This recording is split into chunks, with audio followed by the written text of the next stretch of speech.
আজ আমরা Leonardo da ভিঞ্চির যে বিশ্ববিখ্যাত মোনালিসা ছবিটির কথা জানি, 1911 সালের আগে সেটি কিন্তু সাধারণ মানুষের কাছে এতটা পরিচিত ছিল না। চুরির ঘটনাই ছবিটিকে রাতারাতি বিশ্ব সেরা বানিয়ে দেয়।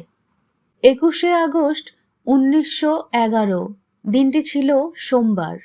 লুভর মিউজিয়াম পরিষ্কার পরিচ্ছন্নতার জন্য সাধারণের জন্য বন্ধ থাকত।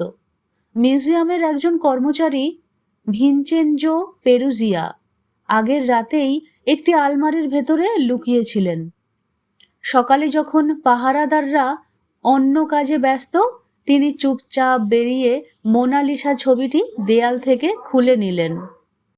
পেরুজিয়া ছবিটির ফ্রেম খুলে ফেলেন এবং বিখ্যাত সেই ক্যানভাসটি নিজের কোটের নিচে লুকিয়ে মিউজিয়াম থেকে স্বাভাবিকভাবে বেরিয়ে যান।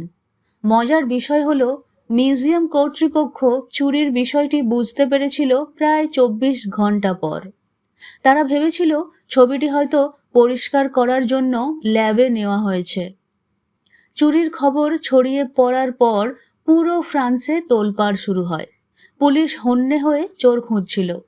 বিখ্যাত চিত্রশিল্পী পাবলো পিকাসোকে এই চুরির দায়ে সন্দেহভাজন হিসেবে জেরা করা হয়েছিল। মোনালিসার সেই শূন্য দেওয়ালটি দেখার জন্যই হাজার হাজার মানুষ মিউজিয়ামে ভিড় করতে শুরু করে। দীর্ঘ 2 বছর মোনালিসার কোনো খোঁজ ছিল না। পেরুজিয়া ছবিটি একটি ট্রাঙ্কের নিচে লুকিয়ে রেখেছিলেন। 2 বছর পর তিনি ইতালির ফ্লোরেন্স শহরের এক আর্ট ডিলারের কাছে ছবিটি বিক্রি করার চেষ্টা করেন। তিনি নিজেকে একজন দেশপ্রেমিক হিসেবে দাবি করে বলেছিলেন যে তিনি ছবিটি তার মাতৃভূমি ইতালিতে ফিরিয়ে আনতে চেয়েছেন। আর্ট ডিলার বিষয়টি বুঝতে পেরে পুলিশে খবর দেন এবং 1913 সালে মোনালিসা উদ্ধার হয়।